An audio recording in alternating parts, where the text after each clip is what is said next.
Green Desert Tan, bands or no bands, I'm Mark from SoCal Tactical Airsoft, and welcome to episode 1 of Off the Field.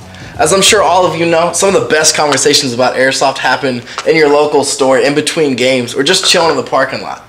And to my left, I have Dee Moe, a world-renowned Airsoft lifestyle YouTuber, and you've been working in the industry for how long now? It's going on 4 years now, actually. Yeah, if you guys don't know, Dee Moe is an SYG, one of the greatest Airsoft teams I've ever had the chance to watch. You working in the industry, we both get the question a lot about like sponsorship and stuff. Definitely. So today we're gonna answer the question, or at least try to answer the question, how do you get sponsored? So for of course there's teams and then there's individuals. So perhaps if we just start with individuals, how would you say you would set yourself up for sponsorship as an individual player? So if I were an individual player seeking sponsorship or seeing if I can get my name out there, that's exactly where I would start. Make a name for yourself. Of course, social media is huge these days, so you do have to have a platform as well. And then I would just say reach out to companies. Play on a regular basis, whatever type of content is that you create, stay consistent, and then just reach out to companies, see if they have any sort of sponsorship program, or if not, just try to, it's all about who you know, so try to network as much as you can. Definitely.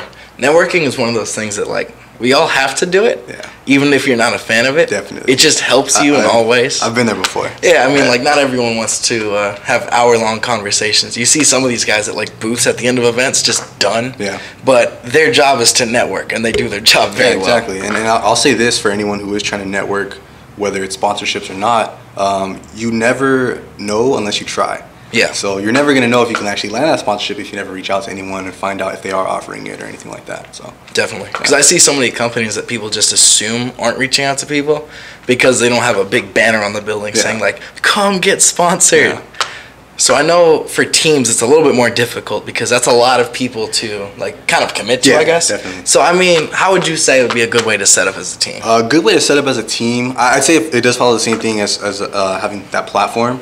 And one thing I've observed, so I played Airsoft solo for 8 years, and I kept my eyes on both teams and individual players, and being myself as an individual, it was a lot harder to kind of make that name for myself than it was as a team. Teams can easily make a name for themselves. They make a team page, they got the team montages and everything like that. So as a team, I feel like as long as you guys are all in sync, creating consistent content, and also communicating with your supporters and just the community, I mean, someone will notice you. Someone will definitely notice you. But it's just a matter of staying consistent and staying patient. I see a lot of impatience in the airsoft industry these days. So that's one thing I kind of feel bad for when I see a lot of teams that are seeking sponsorship or talking to me about sponsorship. Because let's say you got 12 dudes on your team.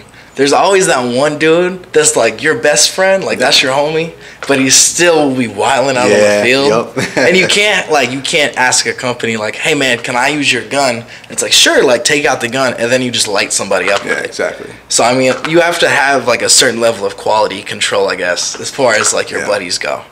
And that seems rough to have. If you had to tell your friend hey, you're the one keeping us from getting sponsored. It's hard, especially if it's someone you're really, really close with. But when it comes to that, as a team, you guys should know and understand, hey, this is what this company or whoever this is requires. This is what we got to do if we want to get that sponsorship, if we want to land that sponsorship. Yeah, you definitely want to have a clean image because you can't come into there with a bad reputation already. No bad reps. And of course, as a team, there's a lot of different types of sponsorships out there. I see a lot of teams out there with park sponsorships. I know a couple dudes who have been sponsored by Hollywood Sports Park or something like that. Yeah. Where a lot of times you just need, like you were saying, you need to get your name out there. And if you can't be out at the field, because I know how much that costs. If you're putting in $28 a week for your 8 or 9 guys to come out every weekend, that's going to rack up really fast. Yeah. So, I mean, I would look out for those park sponsorships, definitely. Yeah, I think park sponsorships, if I were to kind of rank sponsorships, I think park sponsorships are probably one of the first ones to go for. I wouldn't say it's the easiest, but probably one of the first ones to go for. If you are a team, if you're your field's local team, if you play there all the time, if you guys are positive role models and good players at that field and you're there all the time, that's probably the easiest way to land a sponsorship. If you support that park, they will support you. And I mean, the biggest part about that is just being seen, just knowing the refs, being cool, playing by the rules. Exactly. No, you don't necessarily have to be the most popular person either to get sponsored by. That's true. And I'll say when it comes to sponsorships, it's not necessarily about skill or popularity. It's all about attitude. I mean, no one's going to get anywhere with sponsorship if having a negative attitude at all, especially in this airsoft industry.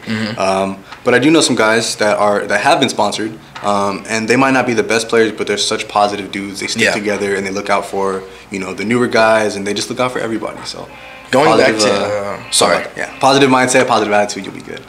Going back to like individuals, I see guys like CQB Russian. Like you were saying, like the most positive dude. Like if you guys don't know who CQB Russian is, I'll definitely link his stuff down below. It's one of the coolest dudes, like a SoCal legend for sure. Yeah, definitely. But he's definitely worked with so many different brands all over Southern California. Just because he's a cool dude and everyone can talk to him. So I mean, for all these teams that like, and all these individuals that are like these really cool dudes, and like you got your park sponsorship, or maybe you have an apparel sponsorship or something. Never be too cool for anyone. Yeah, no, of course not. Never be too cool, and don't ever let any sort of publicity or popularity get to your head. Numbers are numbers. Don't worry about them. It's all about, you know, being real. And one thing I can say about Russian, shout out to Jordy. He's an OG SYG member. For you guys that don't know, that's where he started. One thing I can say about Russian is that he's just a super positive guy, super supportive. No matter what type of airsoft player you are, newer, older, indoor, outdoor, no matter what you like, he's gonna support it. And he's all about pushing, you know, pushing the movement and pushing the community forward. So yeah, like I said, positive mindset, positive attitude, you can go far with sponsorship. Yeah. So what would you say, like, might be a downside to sponsorship, perhaps? A downside to sponsorship? So, sponsorship, I feel like these days there's a lot of people that are kind of in it for sponsorship. Yeah. Which can get kind of tough. That I have seen that actually disband teams before, where one team's focus is solely on, you know, we want the most sponsorships, the most popularity. We want to be known as that team with the most sponsorships, and what that does is that can kind of divide people. So if I can give any advice on that, is seeking sponsorship, don't be in it for bragging rights. Yeah. When it comes to sponsorship, at least what we do here, one thing I see is what can we do for you and what can you do for us. It's a mutual agreement, no matter what type of deal it is. Another downside to sponsorship, I could say, is having the wrong mentality. I think a lot of more younger airsoft players, but I think a lot of these younger guys are seeing sponsorship as a way to get free stuff. Yeah. And I'll tell you guys this, from being in the industry so long, nothing in this world is free, but nothing in this industry is really free. You do have to work for everything. So I don't know, just keeping that in mind. I'd say that's probably a downside, is that people kind of have the wrong mentality or see it in a certain light when, I don't know, it's different. And that's one thing, like, with the team dynamic, like you were saying, like, it gets pretty dicey. Yeah. Because you have all of these dudes, like, as soon as you get a sponsorship, you have to take it up to a higher level. Like, you can't get it and then be like, all right, I got it. Like, time to sit back and just play. Yeah, I know. That's when you have to work harder. You can't do that, yeah. And I'll say that even being on SYG, so before I got on the team, they actually landed a sponsorship with Dye, and they were the first airsoft team to be noticed and sponsored by a major paintball company, which is Dye Paintball. And you see Dye masks out there on the field all the time, so it probably would have been a bad look if, you know, SYG gets sponsored by Dye and they're just like, oh, you know, whatever. Yeah. You can lay back and not take it seriously. So no matter what sponsorships you land, take it seriously, work with whichever company it is, and they'll work with you. There you go. Yeah, and that's one thing too, is it's like, never be, like, don't be too hyped to hop into a sponsorship deal. Yeah. Because I've seen, like, I haven't been around for too long, but you'll see these places kind of pop up, or these, like, different organizations pop up. And then everybody just flocks to them because you hear, like, oh, like, free patches, free BBs, and it's like free tech work or whatever. When you get there and, like, you pretty much just get, like, a bad record deal. Yeah. It's like you don't own your videos, when you're, like, all the stuff that you do for them, you're not getting anything back out of it. Yeah, and with any sponsorship, of course, there's going to be negotiation and hopefully some sort of contract or some sort of agreement. If I can give advice to anybody out there seeking sponsorship, whether it be individual or team sponsorship, read between the lines, read the fine print, make sure that you can still be yourself. I don't want to use the word sellout because it sounds bad, but I would say this is, like, you don't want to completely change your image of the person that you are just because you want that sponsorship. Yeah. And, like, a lot of people, like, as soon as they think of sponsorship, they always think about going for, like, a manufacturer. Yeah. And the one thing about manufacturer sponsorship, that when I was getting into a place where I was kind of looking around, I was like, okay, like, I've been using the same stuff for a while, like, I should start looking at companies. Is I look at a company that's like, okay, they make this one, like, really high level gun that I'm super into, but 90% of their profit comes in off of their $150 gun. Yeah. you don't necessarily want to be sitting around selling a $150 gun. True. But you see a lot of these teams out here that when it comes time to actually play, can't use any of the stuff that they signed up for because it's just not up to that level. Yeah. That's actually a tough area because I do see that a lot in this industry. You know, we're sponsored by this, but then you're seen using something else. Yeah. And I think that really does come down to the company. It's kind of a challenge, really. Mm-hmm. I don't know. I see it a lot. I know exactly what you're talking about. But yeah, I would say that's definitely a challenge. But even with situations like that, I'd see if you can find ways to, implement whatever the company is with your stuff. One thing that I've personally seen is there's some teams and individual players, I believe, that are sponsored by, a certain company that make both tactical gear and airsoft guns. But let's say they're not a fan of, their airsoft guns or whatever, you can wear their gear while using your customized airsoft gun. So there's still a way to implement it, no matter really what it is. So you just got to find it out. Yeah. And that's one thing, like, you never be too hyped to hop into your contract because you see all these guys, like, always put up, maybe a 3-month, like, most jobs have that 3-month, like, revisory where it's kind of like, all right, like, we've done, like, a full summer or something like that because a lot of, like, I see a lot of sponsors start looking out in, like, May or so. Yeah. Where it's like when you're going into the summer, you see that, like, it's kind of like, this company's looking for somebody, this company's looking for somebody. Always set up, like, once you've been doing your stuff for a while, and it's just kind of like, all right, this isn't working. Like, always get that contract. Yeah, always. Because it's hard when you see these dudes where it's kind of like, oh, like, we just started fading out from working with them. You need to be able to walk in there and be like, okay, like, we're gonna take a step back and then do what we're doing. Exactly. Because there's too many times where it's like, oh, like, well, your deal still says you're working with us, but you guys haven't been doing anything. Yeah, and unfortunately, with situations like that, you see a lot of teams, unfortunately, fade out from that. And it's either, you don't really see too many companies go out because a lot of these companies that people are getting sponsored by have kind of been established. Yeah. But I've seen situations like that kind of take teams out where they just, like you said, kind of just fade away. Yeah. It's like you just kind of have to, of course, there's times where it's like you can't really get out of the contract, so you just kind of fade out of the deal slowly. But you just got to be sure of what you're doing. Because sponsorship is a great thing. Definitely, and it's helped so many people out. I know, like, being sponsored by Extremetronics has helped me out a lot because no one wants to see me review every single aspect of my Crytek or, like, every single aspect of my first gun. And so being able to get those, like, newer products and being able to check out those things is super helpful. It keeps it fresh, and especially with this generation now in Airsoft, everything moves so quickly and people will move on from products so quickly. There's new guns releasing every week, it feels like. Almost a new product releasing every week. So yeah, definitely sponsorships help out with that, keeping it fresh, especially for content creators like yourself, or even content creators like me. It is kind of refreshing to have something new in your hands and share that with the world, kind of on a somewhat regular basis. So what would you say, what would you say is a good point? Like, let's say you're starting up your channel, starting up your Airsoft channel, and you see a lot of dudes from the very beginning of when they start their channel just going for sponsorship. Yeah. But when would you say, like, you can, like, when were you sure that you were ready to kind of step into the industry after an Airsoft player? So, I'll use my personal channel, for example. I've never really been one to do Airsoft reviews, because there's a lot of stuff out there like that. But there's definitely an audience for it. So once I started to notice that, people were requesting certain videos from me, that's when I was like, okay, there's actually an audience here.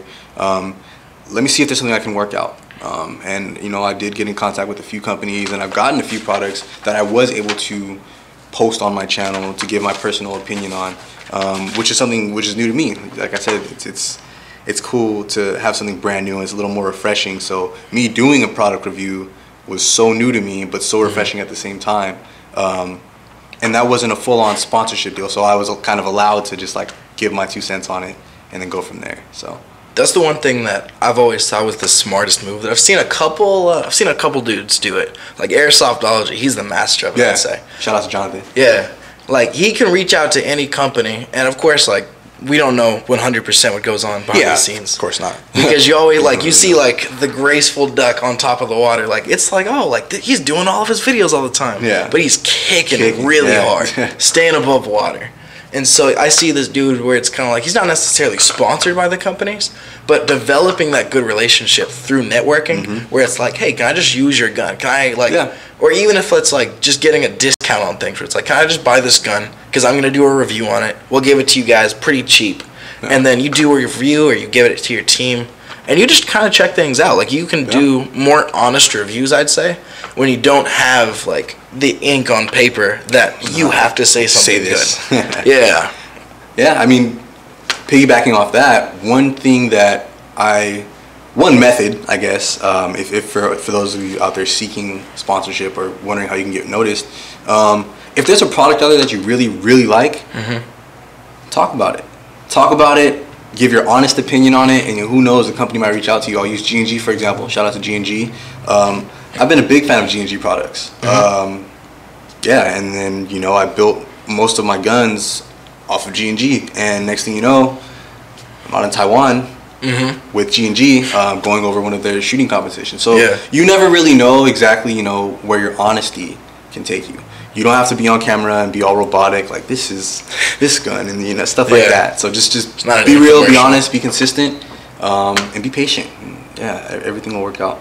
Real quick, like you just said about the G&G thing, how did that event go? That looks like so much fun. That was insane. So the one thing was that I was out there by myself, so I was kind of freaked out by that. But it was amazing. The Airsoft community out there, the media presence for Airsoft out there. I mean, it's Taiwan. I don't know if you guys know this, but a lot of stuff in Airsoft is OEM'd in Taiwan.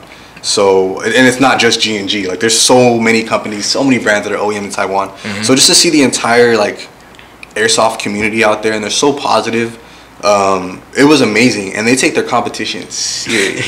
They take it serious. And there's people, I mean, we had teams from Russia, people from the Philippines came out, people from all over came out to Taiwan for that event, and it was amazing. That's one thing I definitely want to see in Southern California. I wish. Is I feel like we have the star power, I guess. Yeah, we do. To draw people, and people come here all the time. Like the CQB tournament coming up on Sunday. So many teams from out of state are coming. But I feel like it would be great because I know Adam from Major League Airsoft, and towards the end of the year, like they're doing starting up a Milsim competitive. Yeah, competitively. Yeah, I was talking to Adam about that. And so I see things like that. I think it would be great to get, because of course there's CQB and now there's going to be MLA starting back up again. I would love to see, and I'm going to love to see, because I see with CQB how fast it's growing. It's crazy. That teams from around the world are going to start making the trip a little bit more. Because of course there's always, like you see a couple dudes, I've talked to a couple guys from like the Netherlands and stuff like that, at Attack City before. But I'm going to start, we're going to start seeing some of these teams come out. Yeah, I mean, I'll use CQB as an example. Kind of started out here in SoCal, and now there's, I think, 3 or 4 teams flying out here just from within the country, and then outside of the country, we've got people coming from Japan. Flips off, Ren from Japan's coming out. So yeah, I mean, CQB, I'll use as an example, has grown so much because it is a, on paper format that can kind of be played everywhere. If you just, do it right. So along with Adam, with his idea with the whole MLA competitive style events, that can be another thing that can definitely grow. And I know years ago we had the ACA, just didn't have classic. Just didn't have enough traction behind it to last. But history repeats itself, and we'll definitely see where it goes from there. And that's the nice thing about history repeating itself is I don't feel like at that time there was as much like media coverage as there is now. No, there wasn't. Because you had like 3 or 4 dudes out there promoting it to their like 500,000 plus like group of viewers. But now that you have like 20 dudes all out there with individual channels all pumping across the globe, it's crazy. I can say the ACA was definitely ahead of its time, and there wasn't enough media coverage. There wasn't enough YouTube personalities to really kind of go over it at that time. I think that was 2011, 12. I don't remember, but it was a while ago. But with the growth in Airsoft from then to now, I feel like any sort of organized competitive style of gameplay can definitely grow pretty fast using CQB, as an example. So yeah. And I feel like within these last couple of years, there's just kind of been like this ghost truce between like outdoor and indoor players. And there really hasn't been any like big beef as of late. Yeah, no. And so I think this is the perfect time to see those big events coming around. So, I mean, I'm just looking forward to seeing that stuff. That's going to be so awesome. Yeah, I mean, we got indoor players that want to play outdoor, outdoor players that want to play indoor. Yep. The big field guys want to play CQB, CQB guys want to get outdoors. So it's sweet. Why not figure it out? I'm excited. And especially with a lot of retailers getting a better relationship with the everyday player. Yeah. And so you see these guys where it's kind of like, I don't necessarily want to go, like, I've always had the dream of using snipers because I see like these cool sniper videos, and it's one of those things that the barrier to entry used to be so much higher. But now you can go to your local store, or you can check it out. Like, we just had Tax City's Airsoft Expo. You can go up to a booth, check out the sniper rifle you've been looking at all year, and figure out if you want to take it home or if you just kind of want to look at it and move on. Yeah, even with that, like you said, the barrier of entry. Man, I mean, when I started playing Airsoft, I've been playing for over a decade, which is crazy. When I started, guns were expensive. And AEGs, you can get a really good AEG for about $100 as a full package now. We were paying $300 back then. Using snipers, for an example, you can get a really good performing sniper rifle for like under $80. Yeah. And that'll get you started. So, yeah, it's definitely, even for anyone new watching this, if you haven't played Airsoft, if you're trying to get into it, it's very, very easy to get into and a lot more welcoming than you'd probably think. I think it kind of intimidates people at times, but it's fun. And I feel like at this point with like the boom in high capo parts, because of course high capos have always been a huge thing, but like the commercialization of it, and then with snipers, and there was that giant, I'm not gonna call it like a fad, but there was the big boom in popularity in the last couple years as well. So I mean, like, if you guys want to get into sniping, there's thousands of parts out there. For high capas, thousands of parts out there. And if you're not super into it, I know as of late I've been checking out forums a lot more. Yeah. Like, I see a lot of sniping forums and stuff, and those dudes, like, they could tell you everything about something you don't know anything about. Yeah, everything you need to know. I'm on a few of them. There's also like Facebook groups and stuff like that. But if you guys are trying to learn more about Airsoft outside of YouTube, hop on some forums, hop on some Facebook groups, just do your research, and you can find any information you'd like. So, like, if someone wanted to reach out to you and, like, ask you a question, what's your Instagram, Dee Moe? So my Instagram, I have two, but my main Instagram is the Dee Moe, TheDeemoe. That's probably the main one that people hit me up on. You can ask me all kinds of questions. I get Airsoft questions, you name it. And then my second one is my SYG page. That's a little more Airsoft gameplay based. If you guys want to follow me there, that one's at syg.demo.25. And if people wanted to find some of your videos, just letting you guys know, there's some pretty cool stuff. Thank you, man. Yeah, if you guys want to find some of my videos, I'm on YouTube at the Dee Moe. It's TheDeemoe. Most of my content is more like lifestyle vlog mixed with Airsoft gameplay. Something different, a little unique, giving an inside look on the fast life in Airsoft. So. And I gotta say, I like your stuff because you see too many dudes where they only post about like the newest gun. Like, you only kind of see them on the field. Yeah. And I enjoy seeing people where it's like, this is what it's like to be an Airsoft player in real life. Yeah, and that's just what I want to portray, because not everyone sees that, not everyone knows that.